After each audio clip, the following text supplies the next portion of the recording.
Border City will be a bit louder this weekend as bikers will hit the streets for a good cause. Now, this Saturday marks the 4th annual Bordertown Hog Toy Run. It was quite the scene last year as more than 100 riders with toys strapped to the back of their bikes took off on Highway 17. It's kind of cool to see the big burly bikers, like you say, with a teddy bear strapped on the back, or carrying around Barbie dolls and stuff like that. And just like last year, the bike club will be donating both toys and money to the local Big Brothers Big Sisters, Kids Sport, and the Salvation Army. Now, last year the group raised $37,000. This year they hope to reach the $45,000 mark. We want to show that we're not all bad guys out there, and we've got a real span of riders in our club that from different walks of life, and we've all been affected different ways from charities, and we want to give back to the community. The event is open to all riders, and you can register or donate on the day of the ride. Now, registration starts at 10 a.m. and the ride starts at Edge Harley-Davidson on 50th Avenue at noon. As college students take on the new school year, they will be faced with many challenges, from mounting assignments to unhealthy eating habits. This can take a toll on a student, which could lead to the freshman 15. Now, in this week's Healthy Living, Anna Stanislaw gets the scoop on how to prevent gaining those pounds. It's easy to opt for fast food, especially if you're on a busy schedule. Eat healthy if I can. I avoid the cafeteria. I actually have gained a bit of weight since I started first year.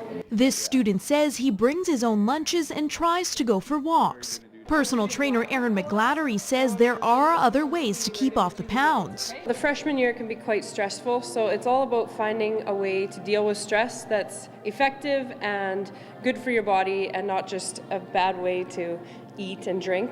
McGlattery recommends having at least 30 minutes of vigorous activity every day, avoid skipping meals, and load up on lean meats, veggies, and water. Also to avoid the big three, which would be refined sugars, processed and fast foods, and of course drugs and alcohol. Come on, up. McGlattery recommends to work with your budget to make healthy choices, but it all comes down to planning.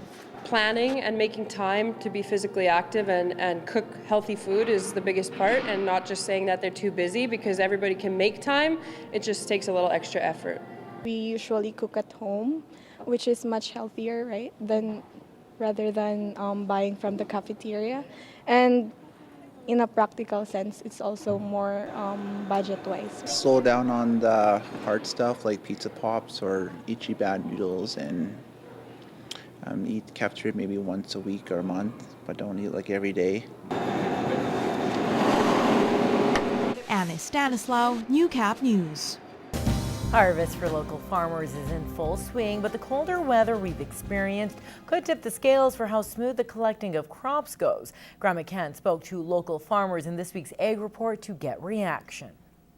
Graydon Fair is taking a well-earned break as he prepares for harvest. He says he is not too worried at the moment despite the chilly temperatures. Fair expects to get back to his harvest soon, barring any drastic change in weather. No, we still got time.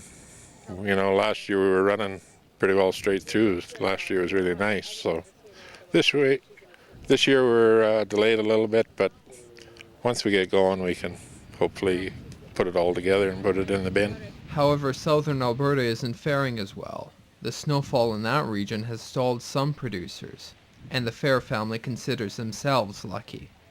Right now, I think we're pretty fortunate in this area with the bushels that we're going to get off, and yeah, we should be thankful. We're very fortunate here, as long as something like that doesn't happen here, yeah, sure, it should be good. As long as we don't get too much more rain so it doesn't affect the grade of our wheat and stuff like that, canola's fine, but ultimately, the Fairs are optimistic for the farm and the Lakeland region. Graydon Fair said that the last time he had to lose a crop was around 1967. Well, we look at the weather a lot. We don't see any sign of any big snowstorm coming this way. He hasn't said so as of right now, no. But you're never guaranteed. Mother Nature is either your best friend or your enemy, so you just roll with the punches. We're kind of used to this. It'll straighten out, we're hoping, so yeah. Graham McCann, Newcap News.